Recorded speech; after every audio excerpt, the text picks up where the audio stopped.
এখন বর্তমানে কিন্তু আপনি কোনো রকম ঝামেলা ছাড়াই অনলাইনে নিজের টিকিট নিজে কাটতে পারবেন গোল্ডেন লাইনের। তো ওই যে লিঙ্কটা দেখতেছেন, এটা আমি ভিডিওর নিচে দিয়ে রাখবো। তো এরকম একটা পেজ চলে আসবে, আপনারা ক্রোম ব্রাউজার বা যে ব্রাউজার থেকে কাটবেন সমস্যা নাই। তো এই যে এখানে হচ্ছে আপনি কোথায় থেকে যাবেন ওটা সিলেক্ট করতে হবে। তো যেমন ধরেন যে আমি হচ্ছে ফরিদপুর থেকে যাব, ফরিদপুর থেকে কোথায় যাবেন ওইটা দিবেন, ওইখানে গাড়ি অ্যাভেলেবেল থাকলে ওইখানে আপনার শো করবে। তো আমি ফরিদপুর থেকে ঢাকা সিলেক্ট করতেছি, ঢাকা গুলিস্তান যাব। এই গুলিস্তান আপনি হচ্ছে কত তারিখে যাবেন, 6 তারিখ সিলেক্ট করতেছি। আপনি যেই তারিখে যাবেন ওই তারিখে সিলেক্ট করবেন। তারপর হচ্ছে আপনি এখানে সার্চ দেবেন। তো সার্চ দেওয়ার পরে দেখবেন যে এরকম বেশ একটা লিস্ট চলে আসছে। এটা হচ্ছে আপনার যে কয়টার সময় যাবেন সেই লিস্টটা এখানে আছে। দেখেন এই যে এখন বাজে হচ্ছে আমার মোবাইলের স্ক্রিনে দেখবেন 9টা 39 বাজে। তো এখানে আপনি দেখবেন লাস্টে এটা 9টার পরে যে গাড়ি আছে, মানে 10টার পরে যে গাড়ি আছে সব লিস্ট এখানে আছে, যে 10টা 45-এ, 10টা 55-তে, 11টা 30-এ, তারপরে হচ্ছে আপনার 11টা 45-এ। এইখানে মানে যত লিস্ট আছে এটা যে টাইমটা চলে গেছে ওই টাইমের নাই, এটার পরে থেকে যেগুলো আছে আপনার মনে করেন যেই টাইমে যাবেন ওই টাইমটা সিলেক্ট করে নেবেন, যে আপনি 10টা 45-এর গাড়ি বা 10টা 55 যে গাড়ি কাটবেন। তো আমি 10টা 45-এর গাড়িটাই সিলেক্ট করতেছি। তো এই কোনায় দেখেন এই যে অপশন আছে, এখানে একটা চাপ দিলে পরে এই যে এখানে চলে আসবে।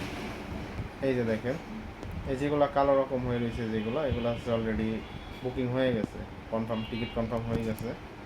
তো এই যে আমি এখান থেকে মনে করেন যে একদম এই A1 সিলেক্ট করতেছি, যে এখানে যেই সিটটা আর কি সিলেক্ট করবেন এই A1 সিলেক্ট করতেছি। তারপর হচ্ছে আপনার যে যাত্রী যাবে, মানে আপনি যাবেন, যেমন আমি যাব, আমার এই নাম দিচ্ছি, এখানে এখানে মোবাইল নাম্বার দিতে হবে।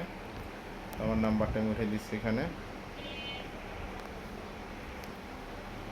এই আমার নাম্বারটা উঠে দিচ্ছি। এখন এখানে ছেলে নামে এটা দিতে হবে, এখানে মেল অলরেডি দেওয়া আছে।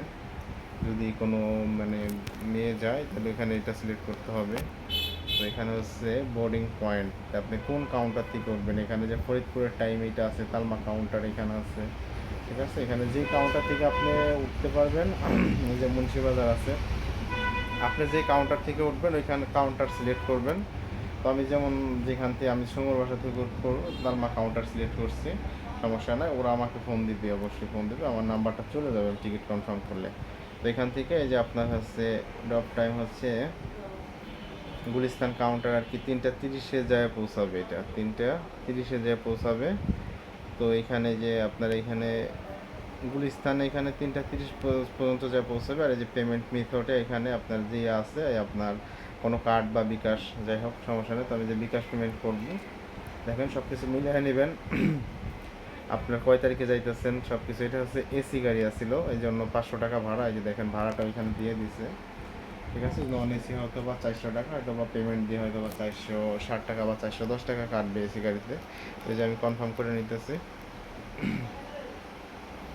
এরকম কনফার্ম দিলে এই যে পে উইথ বিকাশ, বিকাশে চাপলে পরে আপনি যে নাম্বার থেকে পেমেন্ট করবেন ওই নাম্বারটা এখানে সিলেক্ট করতে হবে। তো আমার নাম্বার থেকে আমি সিলেক্ট করতেছি, আমার নাম্বার থেকে পেমেন্ট হবে। তো ওই যে কনফার্ম করতেছি। তো কনফার্ম করলে একটা ওটিপি আসবে, বিকাশে একটা ওটিপি আসবে। তো এই ওটিপিটা দেওয়ার পরে পিন নাম্বার দিলে পরে আপনার টিকিট কনফার্ম হয়ে যাবে। আপনার একটা পিডিএফ ফাইল দিবে, আপনার এইটা দেখা গেছে ওই আপনার ফোনেও মেসেজ চলে আসবে বা একটা পিডিএফ ফাইল আপনার কাছে থাকবে, এটাই, এটা মানে খুব ইজিলি কাটতে পারবেন।